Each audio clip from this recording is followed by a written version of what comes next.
বান্দি দুনিয়া জমিনে সামান্য যদি নেক কাজ করে থাকে, আমি আল্লাহ ওই নেক কাজের প্রতিদানটা দিয়ে দেব। জোরে বলুন সুবহানাল্লাহ। আল্লাহ আবার পরের আয়াতে বললেন, আমাইয়া আমাল মিসকালা যাররাতিন খায়রা শাররান ইয়ারা, বান্দা বান্দি যদি সামান্য খারাপ কাজ করে, মনে করে না এই কাজটা নিজ ইচ্ছায় করছি, হিসাব দিতে হবে না, সামান্য খারাপ কাজের হিসাবটা আল্লাহর দরবারে দিতে হবে। নিজেকে জিজ্ঞেস করুন, আপনি গাছের থেকে একা পড়েননি, আপনার কেউ সৃষ্টিকর্তা আছে, আপনি একা একা দুনিয়া আসেননি, আপনাকে কেউ প্রেরণ করেছে। ইচ্ছা মতো মন চায় মদ খাবো, ইচ্ছা মতো মন চায় গাঁজা খাবো, ইচ্ছা মতো মন চায় লটারি কাটবো, ইচ্ছা মতো মন চায় জেনা ব্যভিচার করবো। আল্লাহ পাক ইচ্ছা মতো চলার জন্য পাঠায়নি। হুকুম আমাদের উপরে আছে না নেই?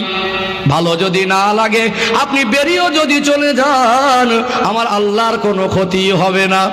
আপনি যদি আল্লাহকে না ডাকেন, আমার আল্লাহর কোনো ক্ষতি হবে না। ক্ষতিটা হবে কার? নিজের।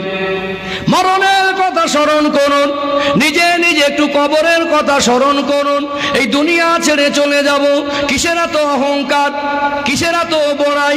কেন গরিবকে দেখে ঘৃণা করি? আমরা মুসলমান ইমানদার। একজন রাজা যদি মরে যায়, ওই রাজাকে রাজ সিংহাসন থেকে নামানো হয়। গায়ে ছিল 10 লক্ষ টাকা দামের পরনে জামা, ওটাকে মরণের পরে খুলে ফেলা হবে। মাথায় যদি সোনার রাজমুকুট পরানো থাকে, ওটাও খুলে ফেলা হবে। একজন ফকির যদি, ভিক্ষুক যদি, ভ্যান চালক আর জুতো সেলাই করা মানুষ, সে যদি ইমানদার হয়, মরণের পরে তার পরনের ছেঁড়া পাঞ্জাবিটাও খুলে ফেলা হবে।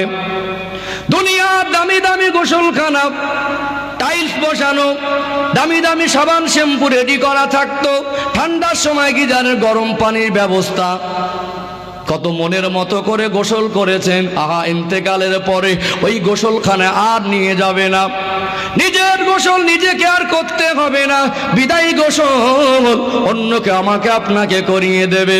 একজন রাজা আর একজন ফকির, একজন জুতো সেলাই করা মানুষ হোক আর ভিক্ষুক হোক, দুজনকে গোসল দিয়ে কাফন পরিয়ে দুটো খাটিয়ায় যদি কাফনের মুখগুলো বাঁধা থাকে, একটা অপরিচিত মানুষ এসে বলতে পারবে না কোনটা রাজা আর কোনটা ফকির।